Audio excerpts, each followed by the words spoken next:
Good afternoon. This is Harry Hobson and Karen Novak, and we're here to give you a new update regarding the COVID-19 and how it's affecting life here at Plymouth Harbor. Today is March 23rd, 2020. You know, Karen, we've talked about it many times, but we're really focused on keeping all of our residents in the safest environment as possible. But you know, this can't be done without a collaborative effort with the residents, the staff, and our families as well. So I have to tell you, so far the cooperation has been just awesome. It really has. I agree. The responsibility and ownership is on all of us, and everybody is doing a great job, Harry. Well, you know, I recognize the decisions that I'm making are not necessarily popular at the time, but they're really needed, and I'm doing that in the abundance of caution. I'm not doing it in a vacuum by any means. Like I've said before, we're doing it in constant communications with our trade association, Leading Age, the CDC, the Florida Department of Health, and of course the governor's office. Now, we issued a splash over the weekend, and in that splash I made some more decisions, and at the end I said that, you know, please let me know what your questions or concerns are, and we'll do a video just like this dealing with a few of those frequently asked questions. So let me start with that. Yes, we've closed the wellness center, including the art studio, the wood and craft shop. The indoor pool and spa has been added to that list, but we've done that after many hours of discussions with the aforementioned agencies here. And what we're trying to do is just minimize the communal space here at Plymouth Harbor so we can squelch, you know, the spread of this disease. Our whole intention is to truly reduce that risk of exposure, and by reducing the openness and keeping things to a minimum, that risk factor goes down tremendously. So we're doing a good job with that. I think so, and thanks to everybody in your cooperation. I've been asked questions like, well, why don't we reduce the number of occupants in the elevator? You know, that's a hard one. That's a hard one as far as what that number should be. So we're leaving that really up to our residents and staff. If you're uncomfortable getting on that elevator, then simply wait for the next one. If you're on the elevator and you're uncomfortable because of the number of people, then you're really it's best maybe you step off the elevator. But that's really our position on that right now. Karen, several members of our team has asked a question. I'm called into a resident's apartment, whether it be housekeeping, be maintenance, and the resident is very close to me. If I'm fixing their TV, for example, they're anxious to know what's going on, but they're in that space zone. How can I politely ask them to just step back a little bit? Sure, respectfully, we're going to ask that you maintain that social distance. It's for everybody. You know, if our residents become exposed to something that you may or may not have, they may or may not be there next week to be able to address a need in any of the residents' houses. So please maintain that social distance. It's truly, truly important. As curious as we all get sometimes, try to remember 6-foot perimeter around that worker. That's really going to help us.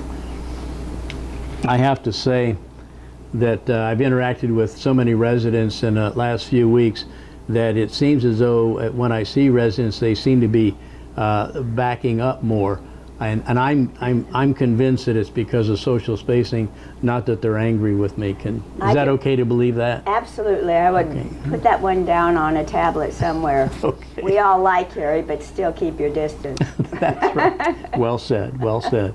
I've also been asked a question about the library, the outdoor pool. Let me touch on both those items.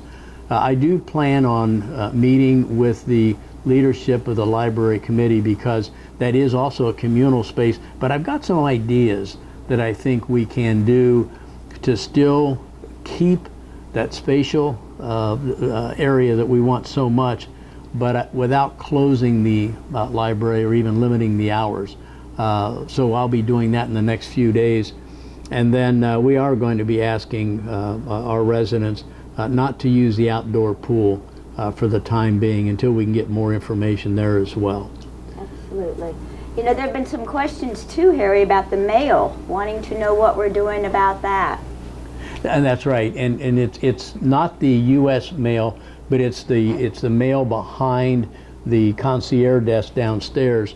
And part of that is that the people, as we know, we all congregate there and we're waiting on our mail. So in order to address that, what I've asked George McGonigal and Marty to do from our facilities department is they're going to be essentially constructing additional, I'll call them cubby hole mailboxes. And those are going to be located just to the south of the tower elevators. And there'll be a nice table in the middle, and then people will be able to go right up to that mail slot, pick up their mail, their internal mail, and then also they'll be able to put mail in there that they'd like to have, and they won't be dependent on that concierge. So that's how we've done that. And I think finally, regarding some of the questions, it's you know, why are we proceeding with the window project at this time? But let me address that. You know, we've got well, let me start by saying this is really probably a strategic decision as much as it is a tactical decision, and I'll explain that. First of all, we have a written commitment, which our contractor is volunteered to us, talking about the protocols and their CDC guidelines that they're taking their workers through each day before they arrive on campus. Once they arrive on campus, they go through our screening as well. So they've been double screened before they go on to the actual work site. And Harry, about the screening, we know that we've been having to use agency screeners, and we're looking at an internal program that will allow us to use our own employees to ask the questions and really monitor that process of accuracy. So I think that's going to benefit us too. And we're very thankful for those employees. Absolutely, and I think that'll tighten that up. But I would just ask if any resident or staff member, if you're aware that that screening is not working, you know, please let myself, George McGonigal, or Karen know right away, and we'll address that. So that's the strategic nature of that. We know that the weather patterns, we know they're getting more intense. And by all indications and what we've all been told, it's going to continue to intensify again this summer. I would love to be in a position that when Zone A it calls for evacuation, that Plymouth Harbor can shelter in place and not have to rely on going to the mainland and partnering with our other communities we've talked about before and the church. If we can button down this campus more with those hurricane shelter or those hurricane grade windows, then that will really increase our chances of the emergency management in the county allowing us to stay right here. That's what we want to do, but they're not going to let us do it as long as we don't have those grade windows. So I don't know that we'll get that accomplished, but that certainly is my goal. And let's face it, by August, we're going to have everything under hurricane grade windows except for the tower. And that would give us ample space to be able to shelter right here in place. And address, I think, all the needs a little bit easier for our residents, having one location to manage and care for everybody here. Right. And I'd just like to close out on some positive things that are happening, and there's a lot happening that's positive. The residents, thank you very much for your support and complying with all of this new normal, I'll continue to call it. But our new visitation area in the Northwest Garden, that is going very well. I've been down there myself. I've observed some family visitations, and it's a very much of a success, and it really warms your heart when you see that. Dining program seems to be going very well.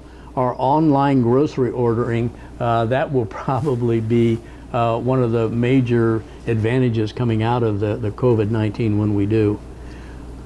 I'm going to close out this edition of our update on COVID-19 and how it's impacting life here at Plymouth Harbor, but I will continue to give you updates Tomorrow, for example, there'll be a splash which will summarize what we've talked about here and probably will add another question or two.